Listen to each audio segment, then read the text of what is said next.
welcome back to the Mike and Mike Off-Air podcast. Mike Pesto. And Mike O'Neill over on this side. How are you? I'm doing well. Would love it if you subscribed, you liked, you followed, you hit the bell for alerts, all the things we forget to tell you with our YouTube channel, but we're reminded every once in a while to remind you, so please do that with YouTube. You'll see these videos pop up. There's some other ones there as well. In fact, my conversation with Mickey Thomas from Starship is going to pop up on our YouTube channel at some point. That was a great conversation I had with him. Yeah, well, you know what? Here's a guy who every night he goes on stage, he looks out, there's a bunch of people glad to see him and whatever incarnation of the band he has with him. Incredible songs, Jane, Nothing's Gonna Stop Us Now, all of them. And he gets, he's got to say to himself, and I get to play this stuff every night. And this is the office today. What a great gig. That was the impression I got from him when we talked. And we kind of had the conversation that you and I had after we talked with him about what fills your tank? What makes you decide, you know what, let's keep this going? Because if he stops doing this, I don't think there's anyone else associated with Jefferson Airplane still either alive or willing to do what he's doing.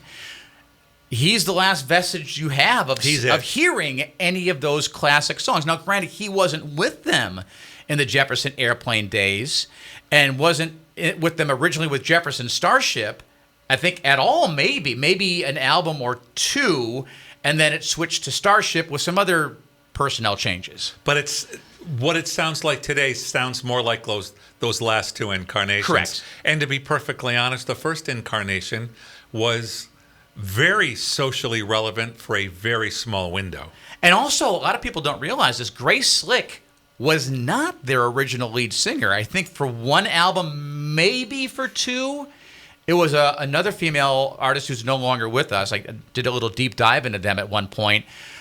Can't remember her name off the top of my head, but they had a completely different sound with her singing. You would think two females, they would have found another female artist who sounded like their original lead singer. No, not at all. Well, it's funny because, number one, I consider myself a classic rock guy, and I didn't know that. Really? Okay. And number two, it would be tough to cover Grace because, and the only word I can think of, it's not complimentary and it really doesn't do my thought justice, but she has a shrill vibrato that would be very hard for someone to say. It's Grace. Oh, yeah. And very distinct. And so that would have been rough. I'm curious when we get a chance to see them at Adventist Health Amphitheater. We still have more tickets to give away this week, and then next week, I've got box seats to give away in the wild. So not on the air. I will tell you where I'm going to be and when. Stop by that particular event. I'll do a little pop quiz. Whoever answers the question right, I've got, I think, 4 pair of box seat tickets for that concert. I think we're going to be there. I'm very curious to find out who Mickey Thomas now has singing all of Grace's parts, how close she comes to Grace Slick. Are you going to bring those tickets to my house? Probably not. All right. And yes, I'll be listening for that as well. Yeah, when I have more details on it, I'll have it for you. Speaking of details on stuff, you and I talked about this yesterday because it was everywhere. Everywhere. Yesterday. Snoop Dogg. Yep. Maybe you heard about his comments about a movie that came out in 2022. First of all, let's start right there. He's just now talking about this incident that apparently happened when the movie was still in theaters, when he took at least one of his grandkids to see it. And if you're not familiar with the movie, there is a relationship in the movie where it's two women who have a child that they have adopted. I don't want to ruin the plot for you. In case you haven't seen it. Have you seen the movie? No. Okay. Well, wait, before I say no, what was it again? Lightyear was the name of the movie. Never saw the movie. The premise of the movie is really cool, actually. If you remember in the Toy Story movies, yes, it was the action figure Buzz Lightyear. Well, the premise of the movie is this was the movie that kids saw back in the day that wanted them to get an action figure. So this was the catalyst for... So the movie technically came out before the first Toy Story movie did. So the premise of the movie, it involves time travel and some other things. So Buzz Lightyear's boss, if you were, the Admiral, has a relationship with a female. They're married, and they adopt a child. Snoop Dogg, apparently his grandson asked him at one point, I forget what he has Snoop Daddy or something like that. Whatever the name is, it really doesn't matter for the story. But basically, just asked him if it's two women, how can they have a child? And it put Snoop in an uncomfortable situation to try to answer those questions. Really? It's 2025. Yeah, it's 2025. Doesn't he have kids? Yes. Well, so that's his grandchild. By definition. So, yes, he has kids. Yes, I think So quite a few, actually. he's crossed this bridge probably, or one's similar to it. And he acted like he was at an absolute loss and couldn't handle it. And worse, why should I have to handle this? Yeah, that was in front the big of my thing. how old? Yeah, in fact, even going so How old far, was he? The grandee? four or five, I believe, somewhere in that About age like Aiden. range. About like Aiden. Yeah. Going so far as even to say that he's scared, his words, scared to take his grandkids now to the movies anymore. Okay. I'll take overstatements for 500, Alex. And you and I talked about that. Is it an overstatement of his, or is it just, I think we all know, and I noticed this with my dad as he was getting older, as you get older, your filter gets thinner and thinner and thinner to the point that when you think something, you don't think about it before you immediately come up with your reaction to it. It's a very knee-jerk reaction to everything. You don't think, how is this going to sound before I say it? Let me pick my words carefully. As you get older, you don't pick your words carefully. You just say stuff. And then you say, oh, crap, that was my outside voice, wasn't it? In some cases. I haven't heard Snoop come out yet and say, though, and maybe he will, that he was taken out of context. Now, I will say, I've heard it 50-50. Some people are relieved that someone finally said something. This is what they've been thinking for years. Why are you getting this in our face with basically cartoons for our kids? Others are saying, dude, you're from Long Beach. You probably live in and around LA now. You can't go out of your home without seeing two men kissing, two women kissing. I mean, it's part of life in 2025. And my thinking on it is, as a parent, because I'll tell you, we watched the movie at home. Because I want to say we weren't ready to go back to movie theaters because it's, again, 2022, just Right. and as we're getting out of COVID. And we have Disney Plus. So it came out, we saw it, and I remember the scenes he's talking about.